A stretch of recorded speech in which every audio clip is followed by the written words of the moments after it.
राधे राधे दोस्तों, welcome to my channel teaching by Krishna. दोस्तों, कल सेंसेक्स की एक्सपायरी है, तो चलिए देखते हैं कि कल सेंसेक्स किस तरह से मूव कर सकता है और हमारी क्या स्ट्रेटेजी होनी चाहिए।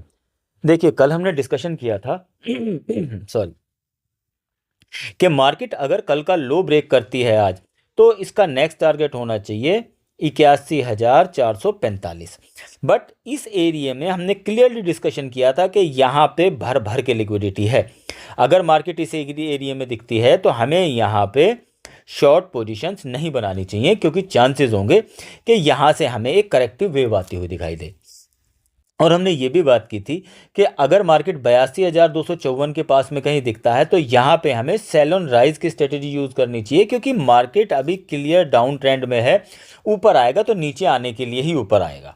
ठीक है, अब कल के लिए देखते हैं कि क्या मार्केट ने इस एरिया में आज बॉटम फाइंड आउट कर लिया है, या मार्केट अब यहाँ से ऊपर निकलेगा या नीचे की तरफ ब्रेक डाउन करेगा। तो देखो, अभी मार्केट ने कोई बॉटम फाइंड आउट नहीं किया है। ये सिंपल प्रोसेस है कि यहाँ पे हमें वनडे के चार्ट पे एक ग्रीन कलर की कैंडल बनती हुई दिख रही है, बट इसका मतलब ये नहीं है कि मार्केट ने बॉटम फाइंड आउट कर लिया है। इतने बड़े डाउन ट्रेंड में इस तरह का मूव हो जाता है, तो अभी कोई क्लियर साइन नहीं आया है।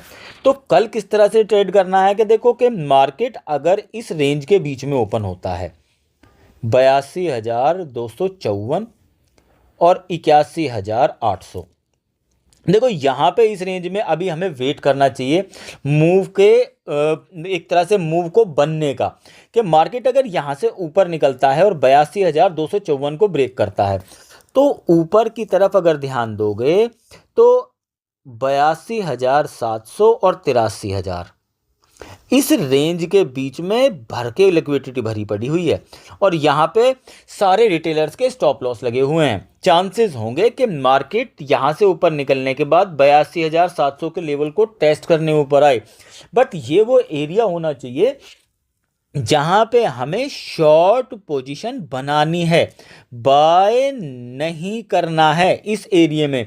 क्योंकि बाय करने के लिए मार्केट को पहले इस एरिया की लिक्विडिटी को ग्रैब करना पड़ेगा, फिर यहाँ पे इस स्ट्रक्चर को ब्रेक करके ऊपर निकलना पड़ेगा, और 83,000 से ऊपर कोई 15 मिनट की कैंडल क्लोज होगी और दूसरी ब्रेक करके ऊपर निकलेगी, तो ही फिर हम बाय साइड का ट्रेड प्लान करेंगे। और हमारा टारगेट होना चाहिए 83,350 के पास में कहीं ना कहीं। ठीक है, अगर मार्केट यहां से नीचे आती है तो देखिए फिर 82,254 का टेस्ट करके इसे ब्रेक करके ऊपर निकलती है, तो भी हम सेम स्ट्रेटेजी यूज कर सकते हैं। बट इस एरिया में आने के बाद में, इस लेवल को टेस्ट करने के बाद में हमें थोड़ा सा वेट करना चाहिए कि या तो मार्केट फिर 83,000 को ब्रेक करके ऊपर निकल जाए, या फिर 82,254 को ब्रेक करके नीचे आए दोस्तों। ठीक है, अब बात करते हैं नीचे की, कि कल मार्केट यहीं ओपन होकर नीचे निकलता है और 81,800 को ब्रेक करता है, तो देखिए इसका इमीडिएट टारगेट फिर होना चाहिए 81,445। बट इससे नीचे अगर ये निकलता है तो हमें वेट करना चाहिए, क्योंकि सिचुएशन ये है कि इस एरिया में आज जो मार्केट ने ये पॉइंट बनाया है 81,300 और 81,445, यहाँ पे मार्केट के पास अच्छी खासी लिक्विडिटी है और स्टॉप लॉस है। तो देखो, या तो मार्केट इस एरिया में आने के बाद स्टॉप लॉस को हिट करके नीचे निकल जाएगी, तो मार्केट के अंदर बहुत तेज गिरावट आती देखने को मिलेगी और हम इस ट्रेंड को कंटिन्यू होता देखेंगे।